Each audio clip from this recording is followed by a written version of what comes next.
Welcome to the In Between Sets podcast. I am your host, Caitlin. And I'm Abigail.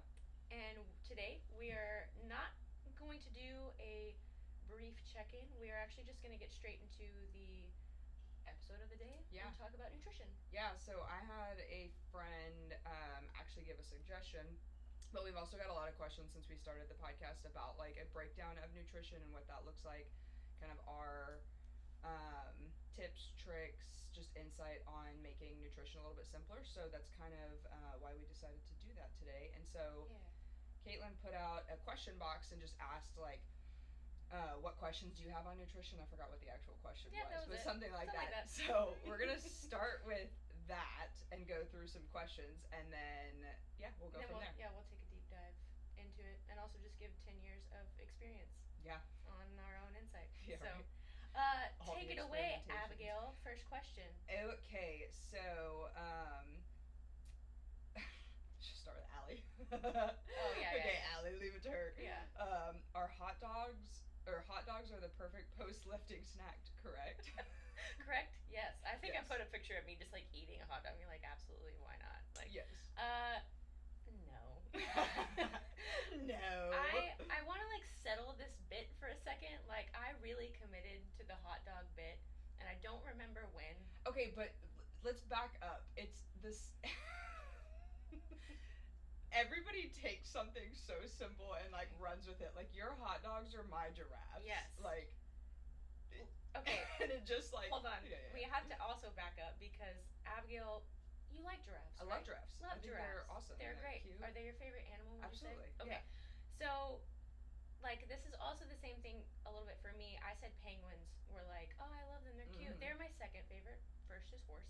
But second favorite. So every Christmas, my mom buys me something with a penguin, right? Like, and she loves polar bears. It's kind of her thing. But Abigail, when I first moved in with her, I think she had about, like, I was helping her kind of move in and, like, get everything organized. 30 giraffes. There had to have been, like, 30 figurine. Like, one was super tall, and I swear, like, 6 feet tall. Yep. And their names... Do you want to tell everybody their names? We'll save that one. Anyway, so their names are really funny. If you know, you know. Yeah, if you know, you know. Their names are really funny. But, yeah, she had like 30 of them. But it all started with, like, I went and saw a giraffe and, like, fell in love. I thought they were so cool. Yeah. And I got, like, this one figurine that was, like, kind of, like, artistic, unique. Like, thought it was cool for decor. But then every single person, like, took it and ran with it. And so, like, every gift I got was a giraffe. Every time somebody, like, came back from so I just, like, started accumulating. And they're cool. Yeah. But, like, it got excessive. Yeah. And I was like, every time somebody would walk in, I'd be like, just to clarify, I purchased one of these. Yeah. One. Okay? All other 29 have been purchased from someone else. So hot dogs are Caitlin's giraffe. Yes, somehow. And, you know, we talked about this, like, a while back. Oh, when we first tried to record this episode. Yeah, right. But I was like, really, when I was going through my first, like, fitness phase in college, where I was, like, really, truly figuring out what nutrition was, I would go to A&M baseball games and A&M football games, and I was like, okay, the healthiest option here is going to be a hot dog. You have your carbohydrates, you have your protein, the ketchup is a vegetable. So, like, the thought process was there. Yeah, it was there. But the fact that you genuinely thought they were healthy is the funny part. Oh, yeah. Like, I thought they were like, oh, this is fine. This is good. And, like, they were Slovakic, so, like, they were good sausage. They were good hot dogs. They weren't, like, you know, like, I don't know where this comes from kind of sausage. They were organic parts. Yes, organic parts. Of some animal. Anyway. All that to say, no, Allie, hot dogs are not the perfect post-workout snack. Anyway. Hate to break it to myself. Yeah, had to start out with that one. Yeah. Okay, the next one, actually, former poolie of mine. Okay. Asked for recommendations for hiking snacks and meals. I would assume this is talking more longer hikes, so that's kind of like the approach we'll take, but anything you want to hit on for that first? No, take it away, because I feel like this is, all I'd say is an MRE, I guess, so. Which, there's a reason for that. Yeah. I would say anything that's like, low in volume or small in volume, high in calories. So, like, or not Chex Mix. Okay, sure. Yeah, Chex Chex Mix, Mix. great. No, like trail mix, like high calories. Like you can take a handful of them, you can put it in your pocket.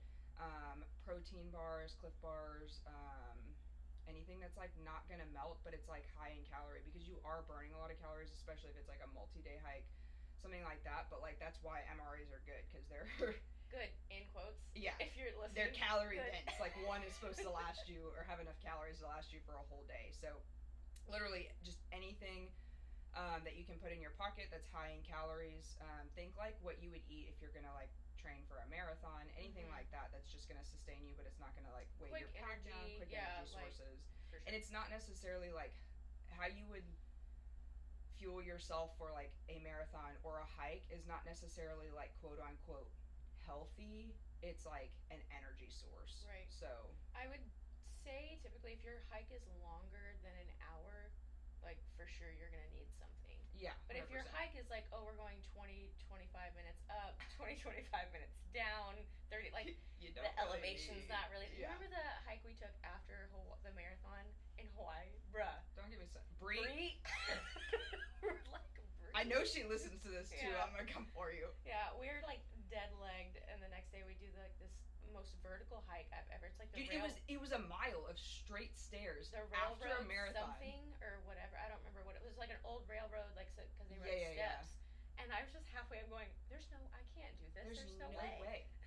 And like in your mind, you're like, going downhill's better. Oh, it was not better. No. You have to go slower. Yeah. Because of the steps. Anyway. Every step we were like, that one didn't really require food. Right. But you know what? Because it was just like. It was short. It was short. It was hard, but it was short. But I would definitely say like anything over an hour is when you start introducing. My take was, dates, a banana, a protein bar, or not a protein bar, like a Cliff bar or like a Go Macro bar. Even like a bagel, like high calorie, easy to carry, like all of that kind of stuff. And I would say too, like, especially as we like continue on with the podcast, if there's like niche questions, send them our way. Mm-hmm. I think today we wanted to hit that one first because today we're going to talk kind of more like everyday type of nutrition, which is not going to be the way you fuel yourself for a hike. Right. So hopefully that's helpful. Okay, next question. Next one. Thoughts on the phrase "you need to eat more to lose more"? Okay. So my take on it, because I think we had two different takes, but they're both really important. Yeah. My take was, say a client comes to me and they genuinely have been eating, 1,200 calories for a really long time, and they're like not losing anything anymore, and they're just like eating like a pigeon. They're really like really underfed, and they're not losing weight because they're no longer in a calorie deficit. And in order for them to lose weight, they'd have to eat 800 calories, right? Yeah. Or just something atrocious. And a toddler, mind you, needs 1,200 calories. So like you're a full grown ass woman.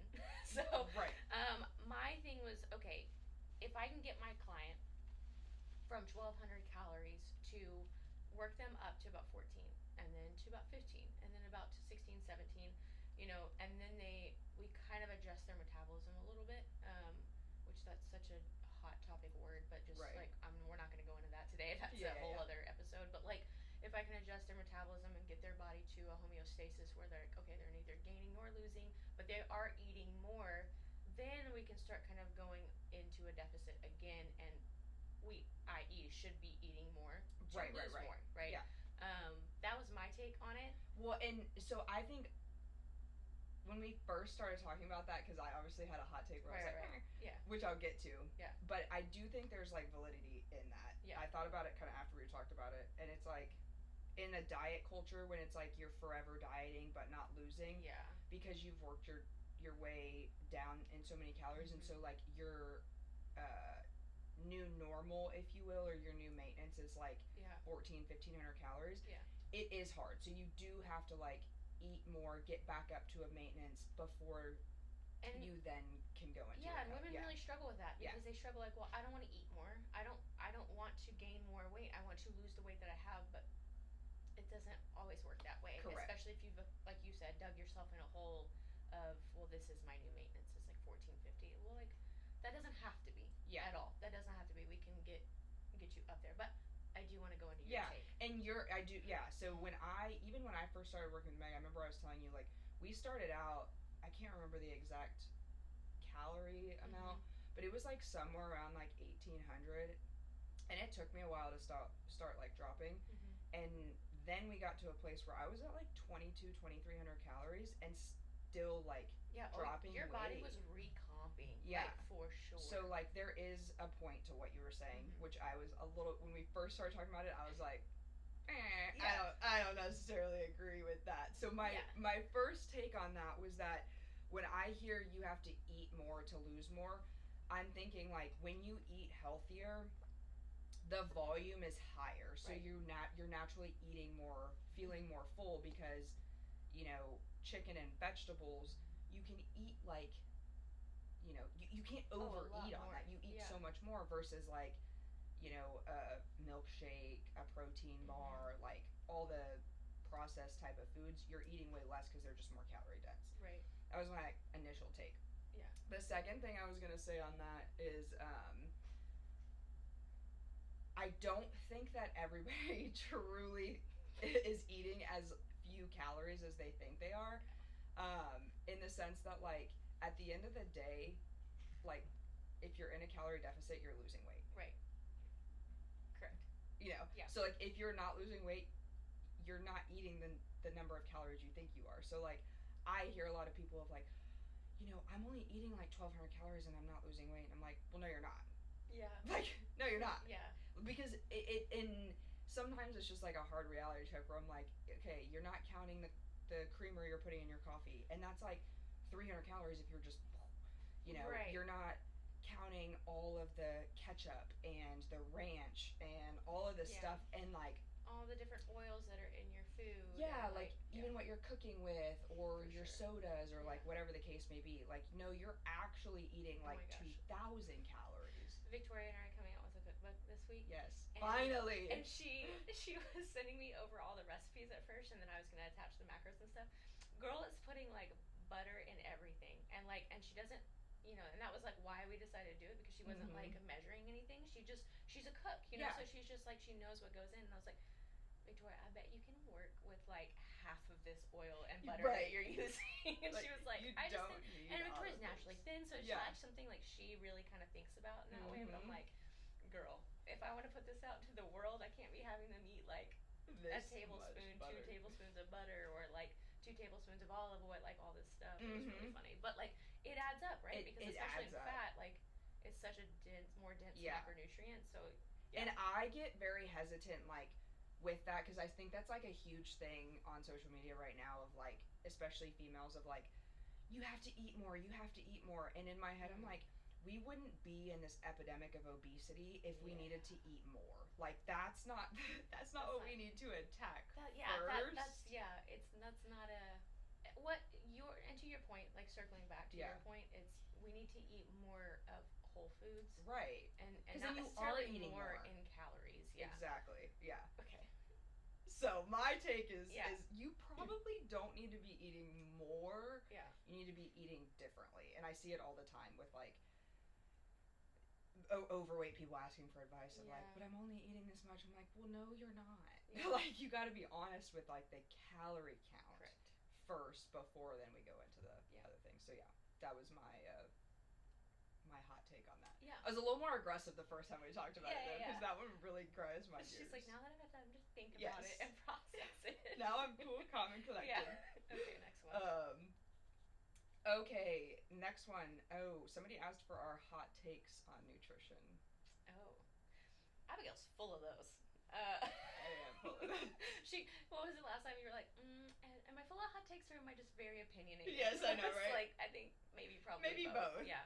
I think my first one is, not everything you eat has to taste like the best meal ever, right? Not everything, I think, like, am I a foodie? Probably not. Like, I wouldn't necessarily consider myself a foodie. Like, I do genuinely enjoy it when my food tastes good. Sure. Right. Like, I think there's culture behind food, there's community behind food, there's like a time and a place to eat like For enjoyment. Yeah, for enjoyment, for sure.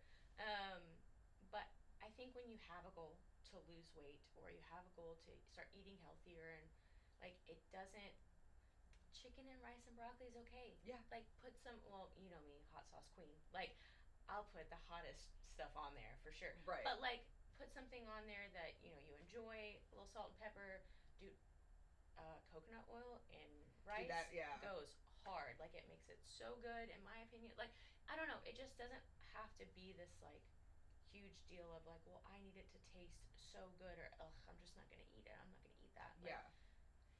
And one like that you pointed out or just that I've noticed too, is that like we have these like, oh, this is breakfast, this is lunch, this is dinner type of like societal programming. Like breakfast I guess has to be sweet. Yeah, or it has to be oatmeal, or it has to be like it has to be these certain things, and that's something that like you and I have kind of both warped over the years of like you can eat chicken and rice for breakfast, like, or you can eat like her weird combinations of food. If you follow on Instagram, it's like people would look at it and be like, "That's not breakfast," but it's like it doesn't have to be, especially if you have a goal.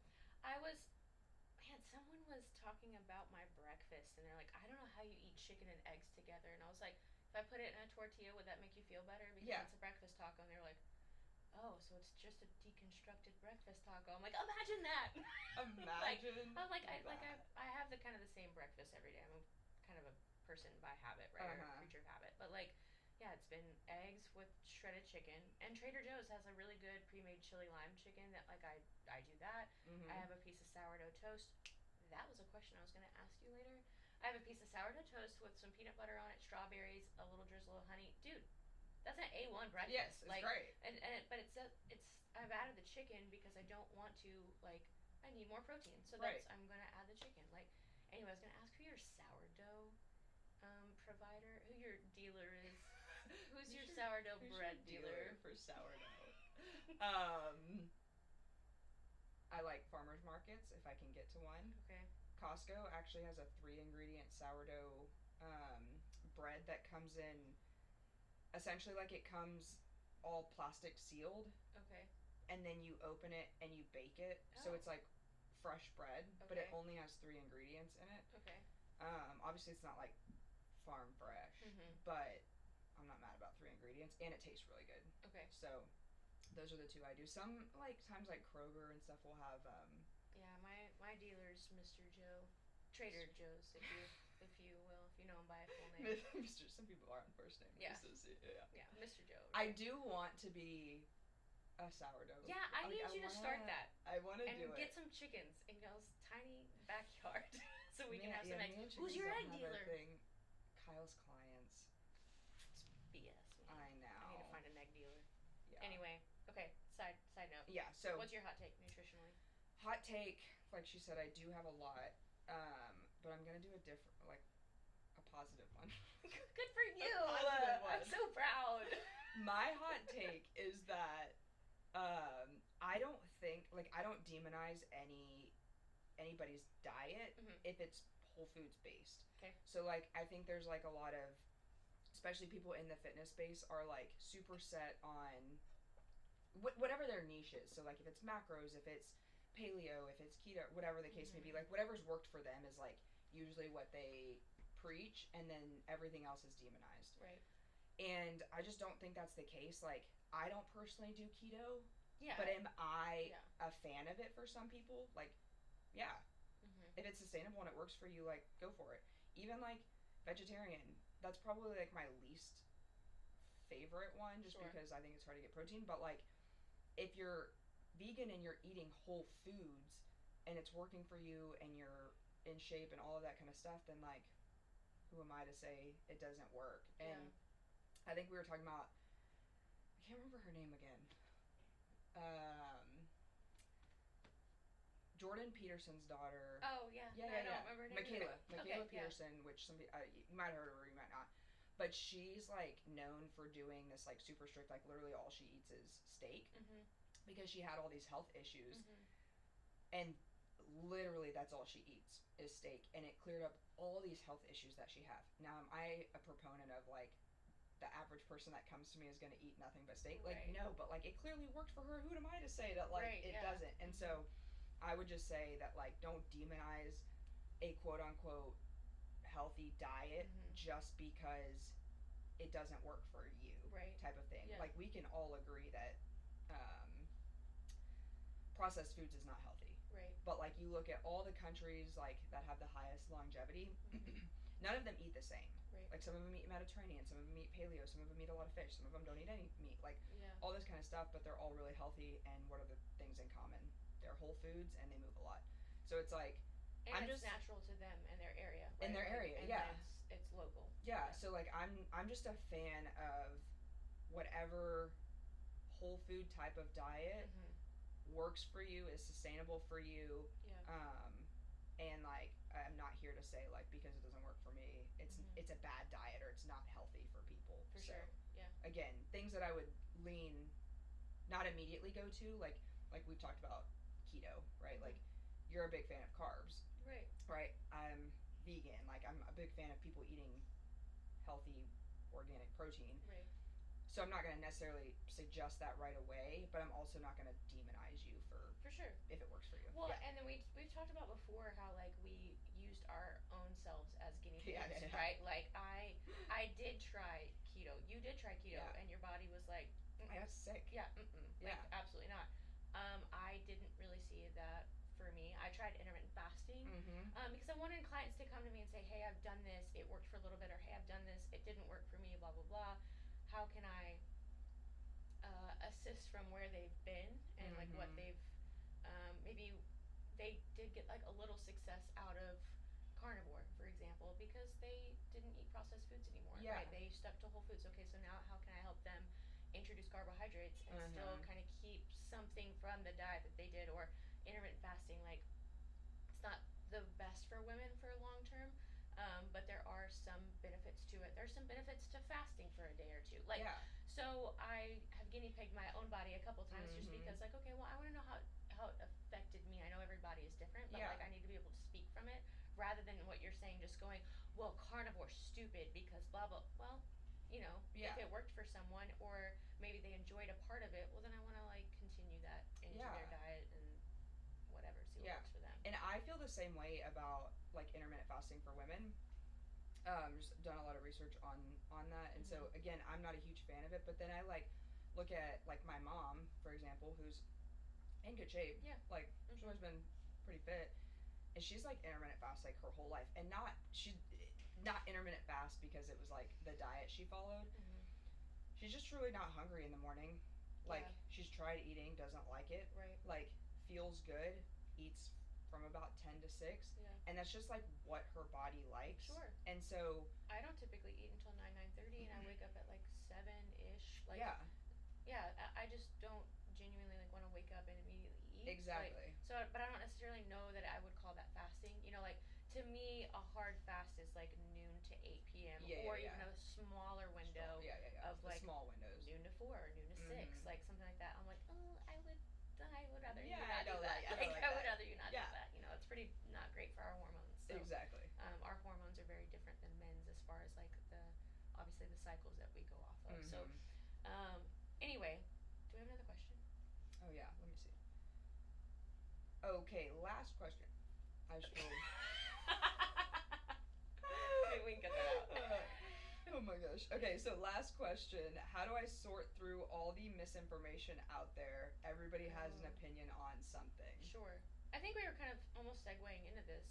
Really, and like already kind of touching on it. But like, I mean, again, we treated our own bodies as guinea pigs. And so, like, if you want to try something, like say, for example, carnivore, like I just talked about it, Dale is like a huge proponent of carnivore and has liked it and it's made him feel really good. He is a very stupidly busy guy, and so he felt it worked the best for him. My buddy Chuck, he does like Ironmans. He's like so on just whole foods. Like if it like he's dates and butter, you know, and like they raise beef cattle, so like they're beef and like they have some chickens. Like they're very whole nutrient dense foods kind of people. And then like whatever works, I think, for you, but like you don't have to test everything that Mm-hmm. everyone's pushing in, and we'll get into this later, but like Abigail made a really good point when we were kind of talking about this episode before. I base my clients when they come to me off of a triangle of Yeah. like information about nutrition, right? Like if we can get this one, like um, what I call it, like one level, Foundation. yeah, one Yeah, the foundation foundation. first, and then we'll introduce the next, and like it's like the food pyramid triangle almost, right? But to your point, you were like, we almost always start with it flipped upside down, you know, of like, well, supplements and doing keto and doing that, like, rather than like actually starting from the foundation of what we're going to talk about today. Yeah, exactly. And I think that I don't necessarily think that there's a ton of like misinformation. I think that like number one, like we're designed to like continue to learn and get better. Yeah. So like the nutrition information that came out Mm-hmm. 5 years ago, it might not have been misinformation. We've just like continued to like learn and continue Yeah. to grow, and like so now our information is better than it was 5 years ago, 10 years ago, so on and so forth. So I don't necessarily think it's like misinformation. It's just like the best information we had at the time, and like Yeah. whatever the case may be. And I think that like you'll hear me, everybody will hear me talk about the pandemic of the forever learner type of Mm-hmm. thing that we're in the sense of like we have so much information at our fingertips that we are like victims of our own education in the sense that like we want Yeah. to learn before we just start to implement. Well, it's a dopamine hit. Like you learn Yeah, something, but like where's the action? Yeah. exactly. So it's like, yeah, there is a ton of information, but it's like you're listening to all these things and like doing it while you're eating a bag of chips still. Mm-hmm. And it's like let's pull the curtain back Yeah. and like start with let's eat whole foods, and then Mm-hmm. maybe you want to do like something like we've done where you like experiment with this or experiment with that, Right. but like you don't need to like waste all the time weeding through and finding the perfect nutrition plan for you if you're not implementing it. I think too, like that's the point. Yeah. That's the point that we're trying to drive home. But I also knowing who this question came Yeah. from Lauren, right? Like, there is a lot of fitness influencers, right? Mm-hmm. Like, oh, use the castor oil and then wrap yourself up around the abdomen. Make sure you get the castor oil in your belly button. Or bro Mm-hmm. science is still very much a thing where Lauren just told, and like Lauren is like a lab rat for herself Yeah. too. Like she will try these things and then come back with information and be like, that didn't work for me. That did work for me. Whatever. Did you know that like there are bodybuilders out there that say if you take, for someone who doesn't take nicotine, I don't smoke, I don't do anything like that, but taking like 2 to 5 milligrams before a workout like will give you the most zeroed in workout. Like Yeah. you'll like I've never had I've never done a zin. I've never done Yeah, a yeah, yeah, yeah. cigarette. I don't know what that like nicotine hit is like or high or whatever. Not even high, but you know what I'm saying. Yeah. Like the buzz feeling. But like, and she tried it and she's like, okay, I tried like I think she said 2 to 5 milligrams or something like that. And she was like, yeah, I actually in my 30-minute window that I do my cardio, I actually got 400 calories on this machine that she uses very periodically, so she knows, versus 350 calories. So like she was able to kind of amp up a little bit more versus having like an energy drink that doesn't really do much Right. for you, or a pre-workout or something like that. Like don't go and do that, please. Yeah, yeah, yeah, Unless yeah, you yeah. want This is to. just an Like example. this is just an example. Yeah, But like there is a lot of people kind of saying off-putting things like, so just be cautious of that. Like again, I think the point we're trying to drive home is just do the more like natural, normal things yeah. before you go and do like wrapping your body in cellophane with castor oil and being like, why am I not skinny? Yeah. Like, Or even yeah. even like instead of going from the typical American diet, if you're like brand new to nutrition,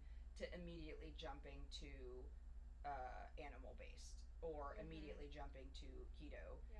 Like those things could very much so work for you, but let's not start there. Mhm. And then it didn't work for you, and so now you're calling it misinformation. Like let's start at a basic level, which is what Mhm. we're about to talk about, the pyramid. Yeah.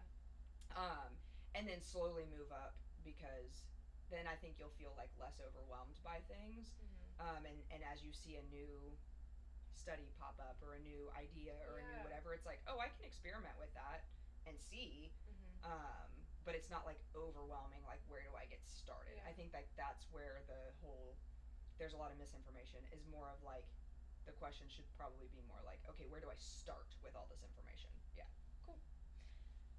So yeah, hopefully that helped a little bit of the questions. We had so many. So we had to choose from those. Keep them coming. Yeah, though. we had 5. Yeah. So it's a lot. Anyway, all right. So now we'll roll into actually like the foundation and the basics of nutrition. Yeah. What I prefaced a little bit is when a client comes to me and they're like, maybe I've tried tracking macros, I've done this, I've tried that. I still start them at the very bottom, and that bottom of that pyramid is calories in versus calories out, and understanding how your body burns calories. Yep. So, and that depending on your goal. So we'll start with what's called total daily energy expenditure, and that is made up of quite a few different things. The start is your BMR, so your basal metabolic rate. It's how much you were just burning being alive, right? Like I could, heaven forbid, be unconscious in a coma, and I would still be burning calories. I would still be, my body would still be functioning, right? So like for right now, if I was sick, I'm laying down on the couch, like I'm gonna burn about 1,400 calories.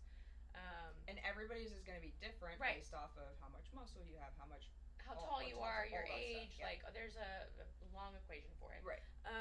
And if you want to know, you can go to like what I say last time, tdecalculator.com or something. Like you can kind of put in all your different analytics. But so you have your BMR, and then you have your non-exercise calories. So me talking with my hands right now, me fidgeting with my hair, like your steps. This is why we talk about steps a lot. Is your NEAT. Going to the grocery store, walking around, like that, cleaning your house, doing errands, gardening, whatever. Like that is going to burn your extra calories throughout the day. So if you are someone that works a 9 to 5 and you are super sedentary, like that is why we're like, hey, every like hour, get up and walk around your office, or while you're on phone calls. That is going to be like the easiest way for you to kind of spike that overall daily calorie burn. And then you have your actual workout calories. People really overestimate, and I know like you talk about this a lot, but they really overestimate how much they're actually burning in a workout. Right. Like if I'm just strength training for an hour, even a hard leg day, I'm not going to burn 300 calories. It's going to be like 250 to 280 maybe. Yeah.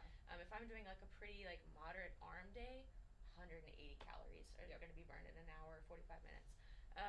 So take that into consideration as like your workout calories are maybe going to be like 10 to 15% of your total daily energy burn. And they're typically, I think it's obviously there's some people who are very in tune with like and know how much they're burning and stuff, but I would say a general rule of thumb is people overestimate. Even I overestimate still to this day after tracking. Like I go on a long run or something, I still like look at my watch and think I have burned more than what I actually have. So like it's not to say that like, oh, your CrossFit workout or your 5-mile run didn't burn a lot of calories. It very well probably did. Right. However, it's probably still less than your mind thinks you're burning. Yeah. So. And also to that point, like we track with a Garmin, like I don't really like an Apple Watch. I think that's the most that should have been our hot take. Drop the Apple Watch. Right. Like that's it. That really overestimates. I've done a comparison. My friend Keaton, she wears a Whoop and a Garmin, and she says like the Whoop she feels like is better for tracking sleep. The Garmin is better for tracking her activities. Like, and she's someone that's like really active and trains a lot and trains for high rocks, like pro level. So like she kind of wants both, but like in my personal opinion of 10 years, Garmin is like the most accurate and definitely has the most accurate features. For steps and activity. Right. Because I've done the same thing with Whoop. I have never done the Oura Ring. I've thought about it, but I haven't really heard the best things about it being accurate. But anyway, Apple Watch is always overestimates. Yeah. And again, some of it does come down to like just following something consistently. Well, it's data. At the end of the day, it's consistent data. So like you kind of have one thing, and then just be able to like measure off of that. some people, they don't have a watch at all. I'm like, how do you How do you live? live? And they're like a CrossFit athlete, and I'm like, how do you do that? Like, you don't know anything. And then there's me that's like, you're getting married, take that watch off. Oh my I'm like, gosh. yeah, but I walked down the aisle. Those are steps. Those are steps. I was like, take it off. She was like, no, I don't want to. I was like, so you don't want that in your photos. Yes. Okay. Anyway, so the last little bit of your total daily energy expenditure is the actual, like, when you are eating, your digestion, and that's about like 5 to 10%. But like, so yes, you are burning calories while you are eating. Anyway, so that's knowing that is going to be like where you'll start from. It's where I start from with clients. And then I go, okay, what are their goals? If their goal is to lose weight, I start them with that total daily energy expenditure. So say like you burn 2,200 calories right now. I'm going to knock off 10 to 15% of that, and that's going to be your deficit. So we'll say like 1,900 calories. Maybe not even. That's like almost 20% or something. Like, you know, I'm going to start you off as much as I can. Like, I want you eating as much as you can and still losing weight. Correct. Like, I want you to have the most energy. I still want you to feel like you can sleep well. Like, what's the least amount of work you Yep. can put in and the most amount of food you can consume and still lose, make progress. Right, and make progress. Because when we do stall out, like, I don't want to go, okay, you burn 2,200 calories a day, 1,500 calories is what you're going to be eating. And then also you're going to be on the treadmill, like, you're going to have an extra cardio protocol of 25 minutes on the Stairmaster 4 days a week. Like, yeah, you're going to lose weight, but, like, shoot, man, you might feel real tired. Yeah. You might not be able to sleep very well after a while. It can jack with our hormones a little bit to take that big of that drop. That's why, like, bless. I wasn't going to talk about this today. I totally forgot. But, like, when someone is like, I want to get ready for summer, and they're starting now, and it's May whatever, you know, like, I'm like, okay, well, we're not going to do a 30-day shred where you're going to do all these drastic changes. Yeah. Like, will they work? Yes. Like, if you stick to it, yes. But is it sustainable, and is it going to actually get you the body that you want to keep forever? No. Like, you'll probably gain it right back after summer because, like, you don't know how to have the kind of the boundaries with yourself. Anyway, I'm going to end there because that's a total rant. But, like, we don't have to do all these drastic things. It's just, like, when a client comes to me, like you were saying, I want them to eat as much as possible, do the less amount of work when it comes to, like, steps or cardio or anything like that. Like, typically, I don't assign any cardio protocol at the beginning. Like, I just want to see what basic strength training and a little bit of a calorie deficit can do for either recomp or losing weight deficit. Now, if you are trying to gain muscle or you're trying to gain weight, then we want to be like maybe 5 to 10% over that maintenance. So, getting clients to understand that first foundation is like you asked me last time how long maybe a client typically does that. I would say it depends on the client, but I would say like 2 weeks to 4 weeks. You know. Yeah, and I would say too, like, one, if you are looking to hire a coach, or even if you just want to do it on your own, like, the best thing that you can do for yourself is, and I'm pretty sure you do this with your clients too, I can't remember what you said, I definitely do, is before you actually start any, like, calorie goal or whatever, I need you to track everything that you're consuming. Don't change a single thing. Everything that you're consuming for 3 to 5 days. Again, trying not to change anything, because then that gives you a solid baseline of like, hey, this is where you're actually at. Because again, if we're just doing this guessing game of like, hey, now that I'm tracking, I'm going to be a little bit more mindful. This is not actually what I've been doing. And then she goes to pull, or I go to pull 10 to 15%. Well, maybe it's significantly lower than what you have been consuming. And so then exactly what we just talked about starts to happen. And so I think a lot of times, like, when you're talking to coaches, or even if you're like on the kick and you're ready to do it on your own, you want to get started like that day. And I think if you really do take the time to just say like, okay, I am going to, follow this plan, but for the next 3 days, I just need to be exactly how I've been. That way I have accurate numbers to start with. I think that propels, like, when you say like, hey, it only takes clients like sometimes 2 weeks, I think it's because you have an accurate starting point, and that is the most helpful. And it's one of those things too, especially if you're investing in a coach, it's like, help us help you. Right. In the sense of like, you're gonna get the best results if we have the most accurate information. And even if you're doing it yourself, like, you're gonna help yourself the most if you have the most accurate information, and it'll help you move up the pyramid faster. Right. Yeah. Yeah. Yeah. So the next level would be understanding macronutrients. Mm-hmm. Because you can get away with a lot by just counting calories, absolutely. But understanding the importance of macros is also going to be a really helpful tool, because now we're kind of balancing those calories to make sure that we're not missing out on any one macronutrient, and that'll be able to help you with whatever goal that you have. Yeah. So, for example, I'll do the car thing again, but like you have. Caitlin loves a good analogy. I love an analogy. She loves because to paint a picture. It's such a teaching moment. Yes. We love a teaching moment. She loves an analogy. Okay, so Abigail's body's a Ferrari, right? It's a a few bumper stickers. A few bumper stickers, but it's a Ferrari. She wants to take care of it on the outside, right? She wants to maintain muscle mass. She wants to maintain bone density, so she's going to eat a lot of protein. And you would typically say like a pound per gram, right? Like I typically, depending on where somebody's starting, I like to say between 0.7 to 1.1. Yeah, and you're like super skinny and snatched, so I would like 120 Yeah, grams. max. Yeah, max. Come on now. That's a lot. Just kidding. We're both like 140, Yeah, so yeah, it's yeah, like right. you're like we're so skinny and snatched, and you're pregnant, so you're also eating a little bit more as well, right? Yeah. Okay, so then we'll go into fats. That's the oil in your car. Did you know you need to change your oil? Fun fact. Fun fact. Yes. Yeah. Did learn that the hard way. Yeah. That's a feminine joke. Anyway, but your oil is the equivalent to putting fat in your body. If we're too low of fat, we're gonna start feeling it. Like our nails might be brittle, our hair might be a little bit brittle, skin will maybe be a little bit dry. We'll have a lot of brain fog. We'll maybe have digestive issues. Like the fat is genuinely what kind of keeps everything running really clean. And then you have carbohydrates, which is gas. If I don't have gas, do you want to know how many miles till E I am? Take a guess. 1. 9. Yeah.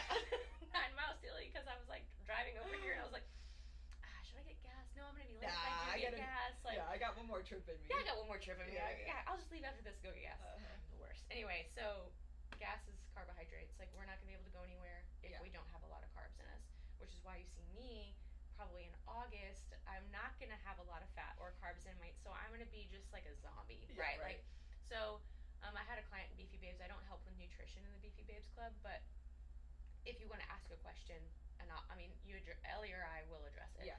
And she was like, I'm noticing like I'm eating about the same as I have been, but like it's calving season on the ranch, so they're like super busy, and she's a lot more active. She's also a mom, so like, and she's doing her workouts, and I was like, well, where are your calories at? And like she kind of broke down, and her fats were like 35, 40 maybe, and I was like, oh, sweetie, no, like we are women, our hormones require like a lot more fat. So like I just kind of told her, I was like, slowly increment that up to about like 65, 70, and then tell me how you feel. And I think she checked in like last week about it, and she was like, oh, I feel so much better even after like day 3. Yeah. Like, so when we kind of start to understand the macros that we're putting into our body, we can make those adjustments, and we can kind of learn what works for our body, because like you were saying, you do well off of a little bit higher fat content, but not so much as keto where we're not having any carbohydrates at all. Exactly. So yeah. So I would say, so 2 things on that. I heard, maybe it was you. It was probably you. Well, like the calorie in, calorie out idea, that is going to determine like your weight essentially. The macronutrients, the protein, carb, fat, that's going to determine like body composition, like what you actually like look like. So they go hand in hand, right? And so let's say you understand the calorie, the foundation, the block 1 of the pyramid. It's been a couple weeks and you're like, okay, I got this, and now you're ready to kind of start looking at macronutrients, right? I think the easiest way to go about it, like we were saying, for protein, right, that's typically where I would tell people to start, because that one's pretty consistent. Like you don't really see people doing, or I would typically not tell anybody to fluctuate much on the protein, right? Like you want to do somewhere between 0.7, 0.8 to 1.1 grams per pound of lean body mass, right? Yeah. Or weight, if you just want to keep it simple, right? That's pretty much always going to stay the same. Like my protein for 3 years has pretty much stayed between like 145 to like 155. Right. So like, do you know that there's some girls out there that are probably like 155 because they're like struggling to hit 100? It's hard at first. It's hard. Yeah. So like, if you're new, like start there. Start with a protein. Figure out what your protein goal is, and then like, just focus on that. Yeah. Because the carbs and the fats, we'll give some guidance on what that looks like. But like, those are very easy to manipulate to hit whatever calorie goal that you have. Right. And it's very one, kind of dependent on your goals, but also dependent on like what feels good for you. Yeah. And so like, for me, I typically like to see women have higher fats. Like, I like to see 55, 60 grams of fats, especially if you're new, like starting out there, before pulling fats, and then you adjust your carbs based on whatever your calorie goal is. So like, that's a very easy formula to kind of figure out, okay, where should I start with when it comes to macros? And you know, like the macro calculators and stuff, like they're helpful to get you like a starting point, but I've tested them out, and like, you have to set it to like high protein. You have to set it to like, are you talking like MyFitnessPal and stuff? Yeah, like it's gonna put you at a lot lower fats than like, it'll again, be like an I atrocious amount of carbohydrates. Yeah. Like, which is not bad. I'm not like, we're not Some gonna people, demonize carbs, but like it'll be like over 200 something carbs, and I'm like, whoa, and then like not even 100 grams of protein, and I'm like, whoa. Yeah. Let's back up. Yeah. So I would say again, like, keep it simple. You want to make it super simple. You weigh 150 pounds, eat 150 grams of protein. Yeah. Then manipulate the carbs and the fats to hit whatever calorie goal you want, and check play in with it. Yeah, and then check in with yourself in 4 weeks and be like, okay, I don't really love how I'm feeling here. Like, key also is just be consistent. On all of these foundations, it's also just being consistent so that you can move up to the next one. And the next one after that would be nutrient timing. Yep. This one is very helpful when you are training for something very specific. Yes. Or you are trying to do a body recomp, where you are trying to gain muscle in certain areas, and like bodybuilding, or even you're doing CrossFit, you're doing high rocks, you're doing whatever. Like, when you're getting down to a really nitty gritty style of training, nutrient timing comes into like play a lot. It's a lot more helpful. And I would say the nutrient timing piece too. I might bite my tongue on this, but I'm gonna say it anyway.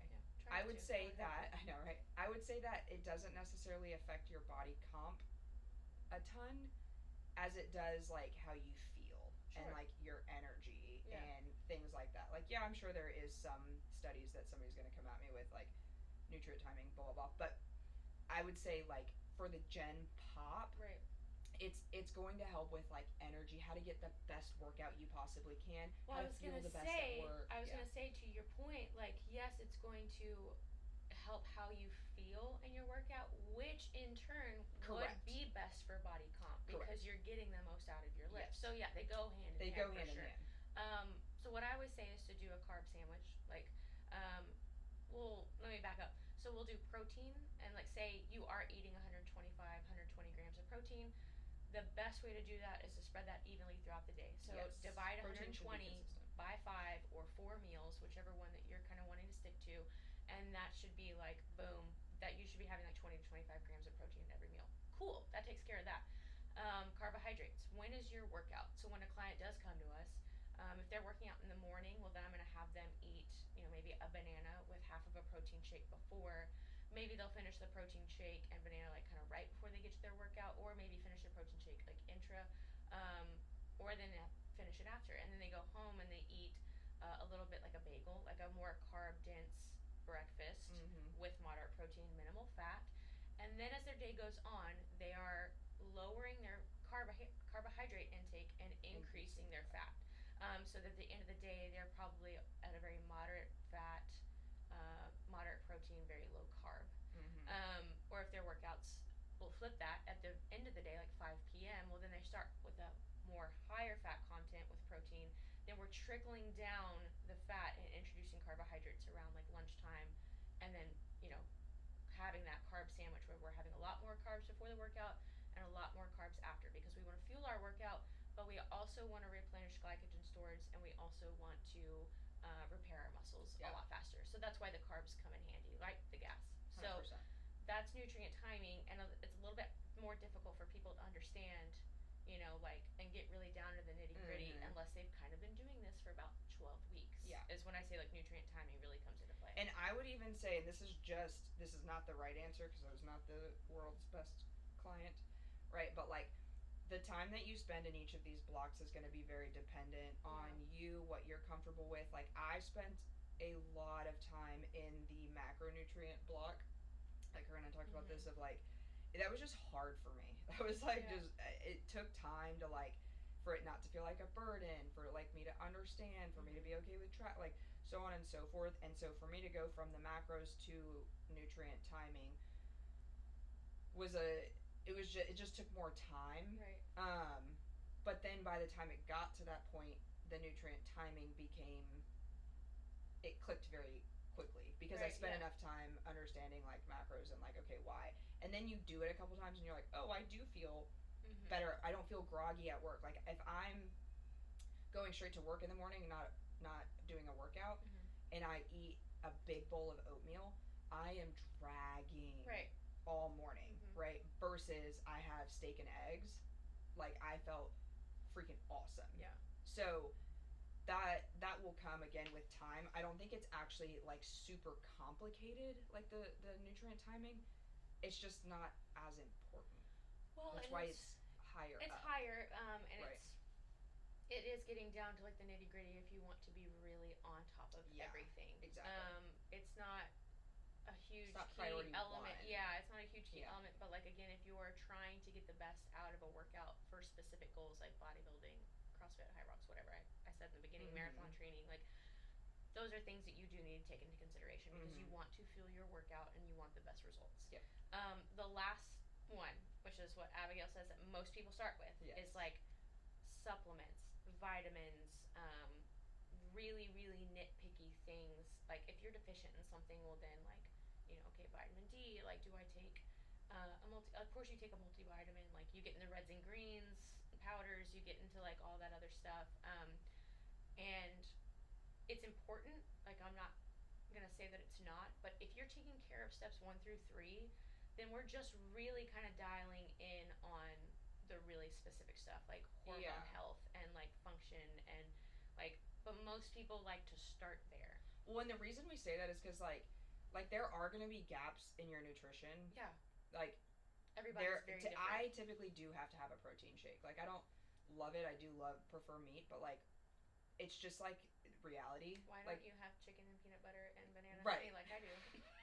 Sometimes I just don't. Okay, and so so I do typically have a scoop of protein for sure. However, if I would have neglected the bottom 3 or the bottom 2 really, and started with supplementation, I would have been spending like all this money and all this time to like fill in all these nutrient gaps where it's like, let's fill those in with food first because you're gonna feel the best, you're gonna look the best. Filling in all of your nutritional gaps that way first, and then the supplements are there to again fill the gaps. Yeah. So like, what are your gaps if you're doing the right thing with nutrition first? Because it's like the supplements are only gonna do so much. So if you have like all these gaps and you're like eating like crap and sleeping like crap and not training, and then you're like taking your greens powders, you're not gonna like you're not gonna feel any different. The way I look at supplements is it's a Band-Aid. Yeah. Like, they're there for a point, right? Like, but it's also just kind of putting a Band-Aid over the actual problem if we're not addressing steps 1 through 3 and sleep and all the other little things we're talking about, moving your body, like. And you don't. I don't think you, because the first 2 and 3 steps, like, they make you very in tune with your body. True. So then like you go and you're doing those things correctly, and then you start to add in, I don't know, fish oil, omegas. Right. You're gonna like actually feel a difference. Whereas like if you're not doing the first couple things and you're starting straight with like 97 pills in the morning and your greens powder, like, you're not really gonna know if it's helping, what's helping, and then also you become reliant on it when you maybe don't necessarily need it, and we're also saving you like $200 to $300. Yeah, exactly.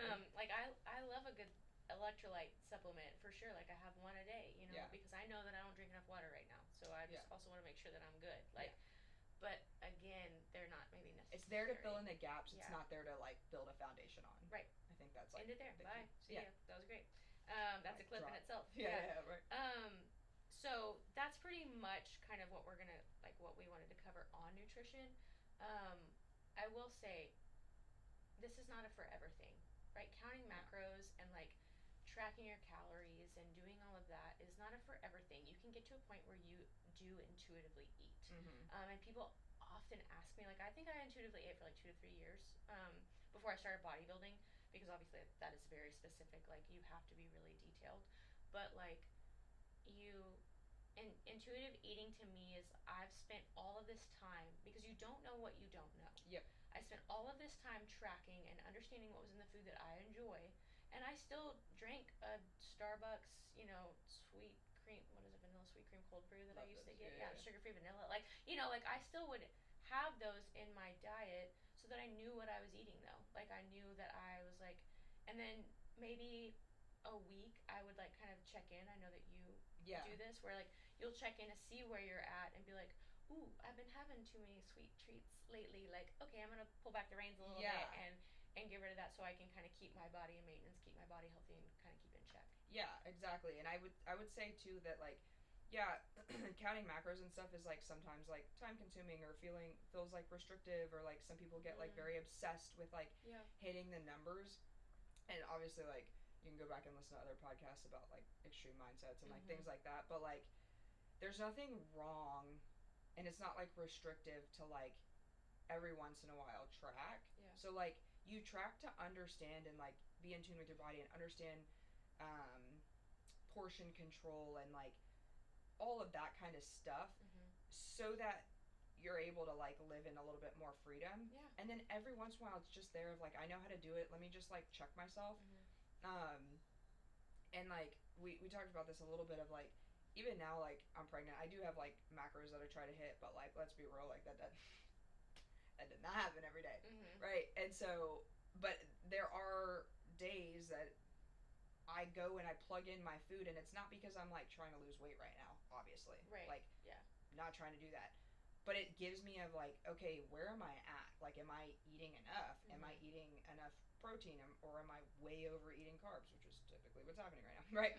So it kind of gives you a reality check of like, because if you go intuitive for a long time, sometimes it's like, same thing with like how many calories you're burning in your workout. Like, you don't realize that, this is double the portion of what you're actually eating. So it just kind of helps you like rein it back in, know what's going into your body, know, hey, why am I having headaches? Why do I feel so sluggish recently? Oh, because I'm only eating 100 carbs, or whatever the case may be. So it's a check-in. Yeah, you just become so much more in tune with your body, especially too, like, to add on top of that real quick, but like hormones. Like, you kind of learn how you're going to feel on different parts of your cycle, and how to kind of supplement that with food. And I've gone over that, I think, on a post that I made a while back. Like, I need to reshare it. But you actually burn more calories in certain parts of your cycle. So just like trying to understand your body a little bit better, which is I think what we're all trying to do by doing this, is being more in tune with your body. And so that's pretty much it. Right? I want to just real quick, I'm going to summarize.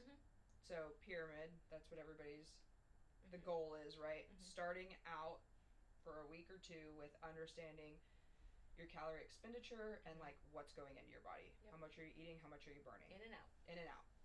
Then you're moving up to macronutrients. So like the quality of the food going into your body. How much protein, fat, and carbs are you consuming within that specific calorie intake? Once you understand that, then you're moving up to timing. So how are you timing your food based off of the activity that you're doing? Whether it's your workout, whether it's, work, whatever the case may be.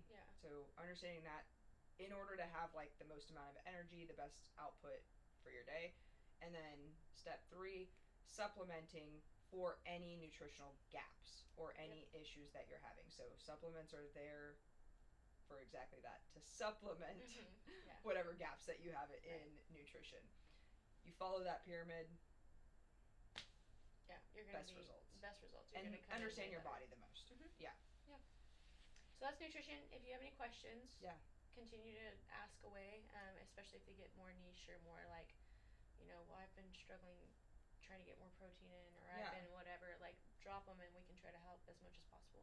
And if there's any, like, because we just did an overall, like, Mhm. basic understanding. So if there's, like, a deep dive of protein or a deep dive of timing or whatever the case may be, let us know. Yeah. And like, subscribe, and share with your mom. Yes. Okay. Okay. Bye. Bye.